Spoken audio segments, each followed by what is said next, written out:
저희 무기레베꺼 영상을 시청해주신 분들 중에서 제발 딴 얘기는 조금만 하고 바로 본론으로 넘어가달라는 시청자분들이 꽤 많습니다. 하지만 이는 전반적인 이해를 돕기 위해 필요한 내용을 재미있고 간단하게 알려드리는 부분이니 이해해주셨으면 좋겠습니다. 제가 왜 이런 말을 하고 있냐면 이번 영상이 그 딴 이야기를 역대급으로 길게 하는 영상이기 때문입니다. 그래도 나름 재미있게 영상을 꾸려보겠습니다. 저번 영상에서 미국 총기법을 교묘하게 피해 권총인 척을 하는 반자동 카빈 소총을 소개했었는데 반응이 정말 뜨거웠습니다.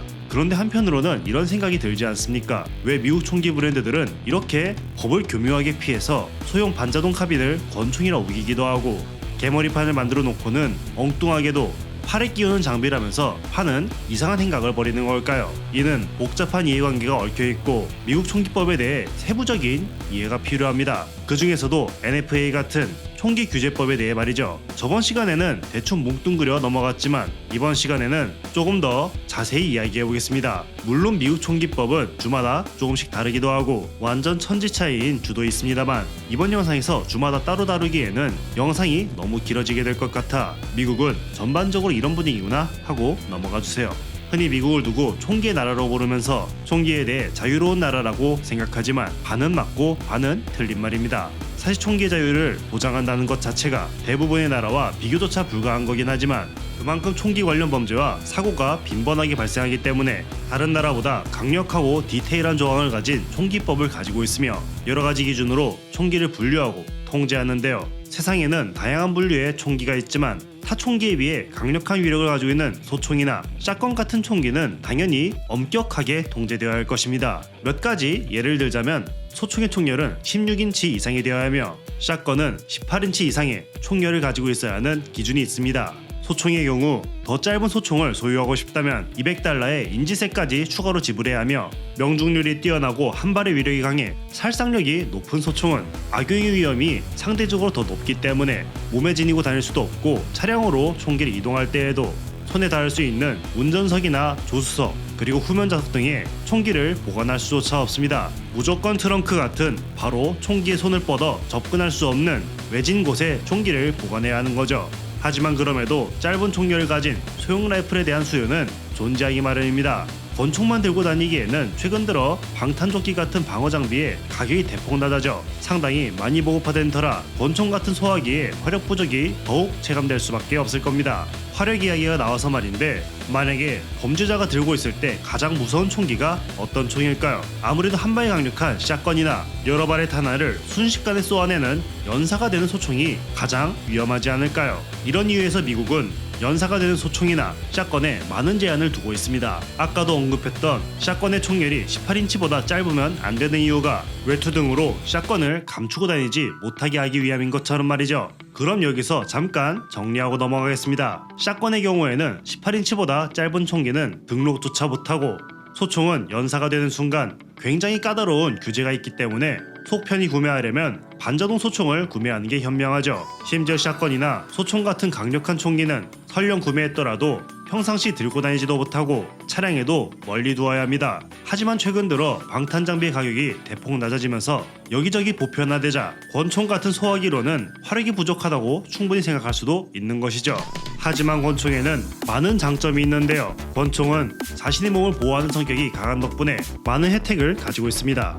소총과 달리 짧은 총열을 가지고 있어도 아무 문제 없기 때문에 비교적 사이즈에 관대한 편이며 주마다 약간씩 차이가 있지만 몸에 지니고 다닐 수도 있고 차량에서도 조수석같이 손만 뻗으면 바로 총기에 접근할 수 있는 곳에 총기를 보관할 수 있다는 점 같은 건 말이죠. 물론 이는 주마다 차이가 있습니다. 미국에서는 16인치 이하의 총열을 가지고 있으며 개머리판이 없는 총기를 권총으로 규정하고 있습니다. 이런 세부적인 조항들은 고위험의 총기를 등록하기 힘들게 하거나 추가적인 세금 등으로 제약을 걸어 시민들을 보호하기 위함이지만 조항들이 너무 디테일하다 보니 자연스럽게 법에 허점이 생겼습니다. 이런 상황에 겹치다 보니 사람들이 편법을 시작하는 거죠. 원래 규제가 심하면 여러 편법이 난무하는 법 아니겠습니까? 미국이라고 별반 다를 바 없습니다. 소총의 규제가 너무 심하네? 그런 16인치 미만으로 총열을 만들고 개머리판을 없애버리면 권총으로 등록되니까 초민이 반자동 카빈을 만들어서 권총이라고 우겨서 팔자 아니면 여기서 한술 더 떠 아예 미니 저격총을 만들어 놓고 권총 손잡이를 달아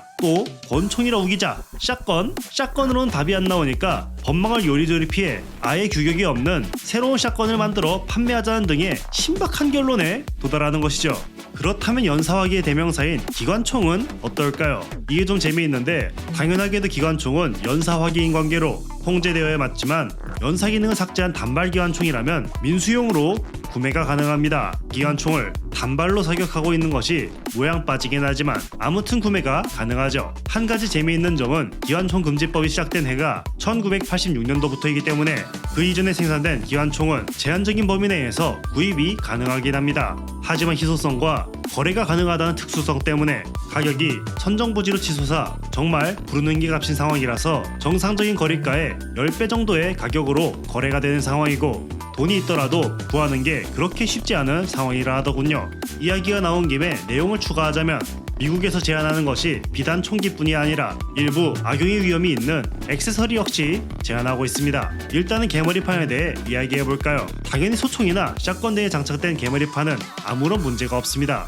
다만 권총에는 개머리판을 장착할 수 없는데요. 만약 권총에 개머리판을 장착하면 견착이 가능하기 때문에 소총으로 등록해야 합니다. 한 가지 예를 들어보자면 현대권총의 대명사인 글록에는 편하게 빼고 낄 수 있는 개머리판 액세서리가 있는데요. 이 개머리판을 장착하면 권총이 아니라 소총으로 분류되기 때문에 아무렇게나 개머리판을 꼈다 뺐다 할 수 없는 거죠. 또 재미있는 점은 개머리판은 견착을 하기 위한 장비이기 때문에 개머리판 형상과 유사한 외형을 가지고 있더라도 견착을 위한 것이 아닌 다른 용도로 만들어진 장비라면 권총에 장착하더라도 아무런 문제가 없습니다. 아무리 봐도 개머리판 같아 보이지만 이는 사실 견착을 위한 액세서리가 아닌 활에 감아 사격하는 장비로 만들어져 사용이 가능한 것이죠. 그리고 이걸 편법이라 하기에는 너무 허접해 보이는 방법도 있는데요. 일반적인 AR 라이플의 신축형 개머리판은 길다란 바에 고정시키는데 이 바는 버퍼 튜브라는 장치로 안에는 충격 완화를 위한 스프링 등이 장착되어 있습니다. 이 버퍼 튜브를 그냥 제거시키기 아까웠는지 그냥 두거나 이 버퍼 튜브에 뺨만 지지할 수 있도록 고무나 스펀지를 덧대어 놓고 판매하는 경우도 수두룩합니다.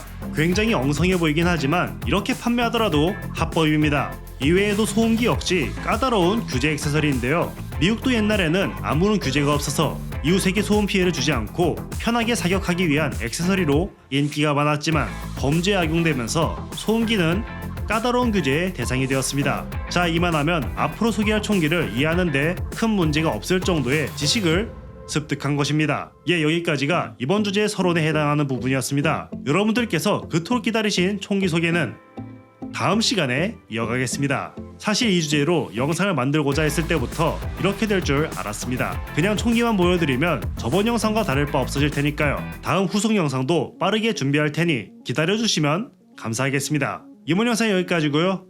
시청해주셔서 대단히 고맙습니다.